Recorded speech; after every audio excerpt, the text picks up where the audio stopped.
आंदोलन का जिक्र जब हम करेंगे तो इस बात को कहे बगैर हम नहीं रह सकते हैं कि आंदोलन ही तो जरिया था जिसके दम पर आज हम सभी आज़ाद हैं।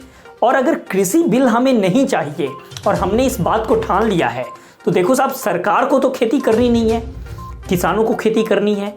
और किसानों की जब एक मेजॉरिटी है इस बात को लेकर कि साहब हमें नहीं चाहिए कृषि बिल, तो फिर आंदोलन ही वो जरिया है जिसके दम पर सरकार को हम साफ साफ संकेत दे सकते हैं कि अब साहब बिल को वापस करना ही एक रास्ता है।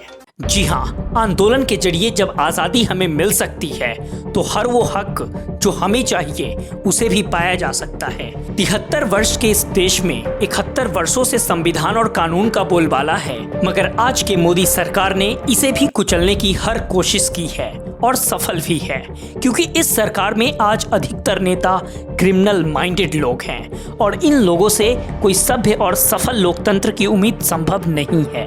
तो इन्हें आज 1857 में लिए चलते हैं। 1857 का विद्रोह को प्रथम भारतीय स्वतंत्रता संग्राम के नाम से भी जाना जाता है। ये ब्रिटिश शासन के विरुद्ध एक सशस्त्र विद्रोह था। ये विद्रोह 2 वर्षों तक भारत के विभिन्न क्षेत्रों में चला।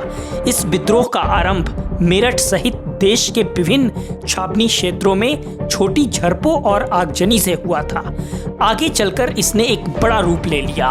उसके बाद आंदोलन की एक ऐतिहासिक तस्वीर इस देश के किसानों ने विकसित किया। 19वीं शताब्दी के लगभग मध्य से लेकर भारत की स्वतंत्रता प्राप्ति तक अंग्रेजी शासन के विरुद्ध अनेक किसान आंदोलन हुए।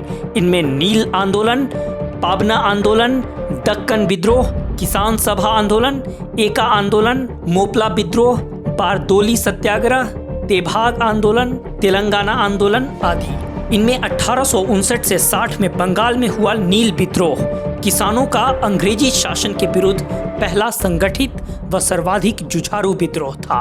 मोदी सरकार को याद करना चाहिए जब बिहार के बेतिया और मोतिहारी में 1905 से 8 तक उग्र विद्रोह हुआ।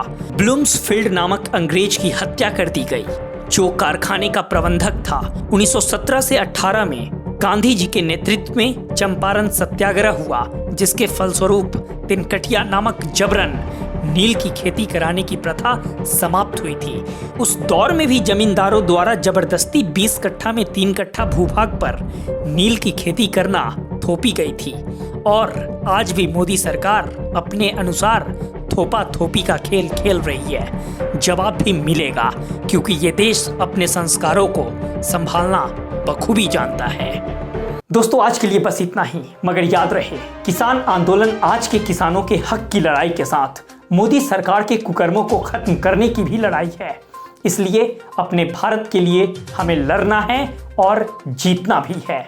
इसी के साथ सिकेन शेखर वाजपेयी को दीजिए इजाजत। जय हिंद।